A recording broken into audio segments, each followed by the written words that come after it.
ወቅቱ የዓለም ዋንጫ ነው። በዛ ላይ ክረምት ነው። አለባበሳችንም የክረምት ነው። ምን ትዝ ይላችኋል? 2006 የዓለም ዋንጫ በአእምሮአችሁ ሲመጣ የዛሬ 20 ዓመት ታሪክ ስለሆነ ብዙዎቻችሁ ያው ልታውቁት ትችላላችሁ ብዬ ነው። ሰላም ቤተሰቦች፣ ሁሉ መልካም? ሰላም ወንድሜ፣ ሁሉ ሰላም? 2006 የዓለም ዋንጫ ብዙ ነገር ያሳየን ነው። በእርግጠኛነት በአእምሮአቸው የሚመጣ 2-3 ነገሮች ይኖራሉ። በአብዛኞቻችሁ የሚያውቁት ወይም በአእምሮ የመጣልህ ሁልህም ዚዳን ማታራዚን በቴስታ የመታበትን ነው። አረ እርግጠኛ ነኝ እሱ ነው ትዝ የሚላችሁ። ግን ከሱ ደግሞ ጀርባ ሌሎች ነገሮች አሉ። እሱ አንዱ ነው። ዚዳን ለልጆች ምሳሌ እስከማይሆን ድረስ ሜዳ ላይ ላይቭ እየታየ ማታራዚን በቴስታ የመታበት አንዱ ክስተት ነው።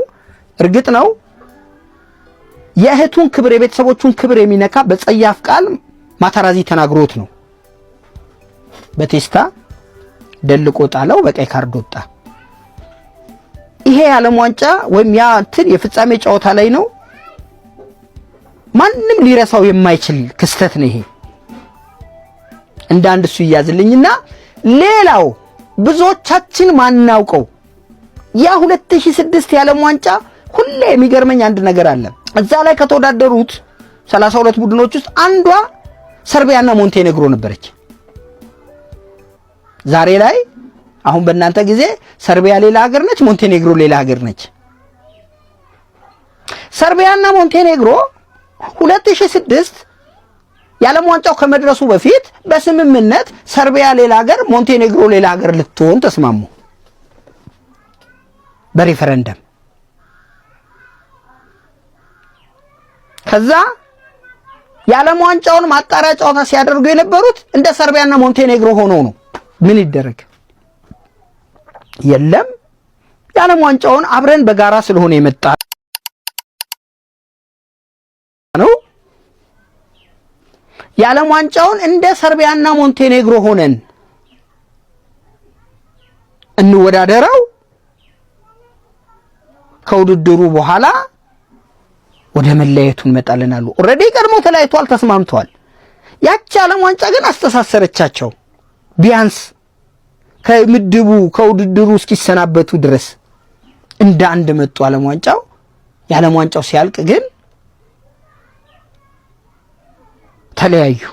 እግር ኳስ ይሄ ስፖርት ብዙ ሀገራቶችን አንድ ያደርጋል። ብዙ ጊዜ ከሁለት ቀን በፊት የለቀቅነው ቪዲዮ ላይ ኮትዲቯርን እንዴት እንደ አንድ እንዳደረጋት አይተናል።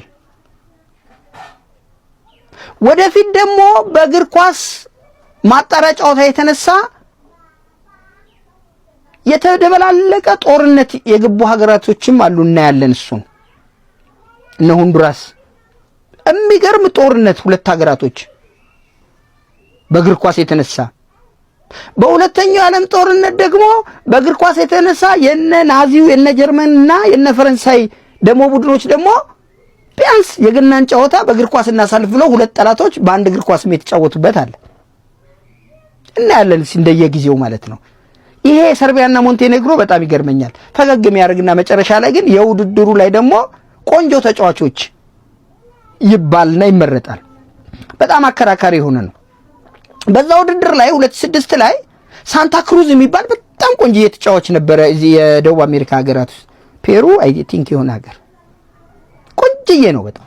የውድድሩ ቆንጆ ተጫዋች እሱ ነው ተብሎ በአንዳንድ ወገን ሲመረጥ፣ የለም ማን ነው ሲያደርገው የውድድሩ ቆንጆ ተጫዋች ዲዲየር ድሮግባ ነው ወንድ ነው ብለው ሴቶቹ ደግሞ ተነሱ።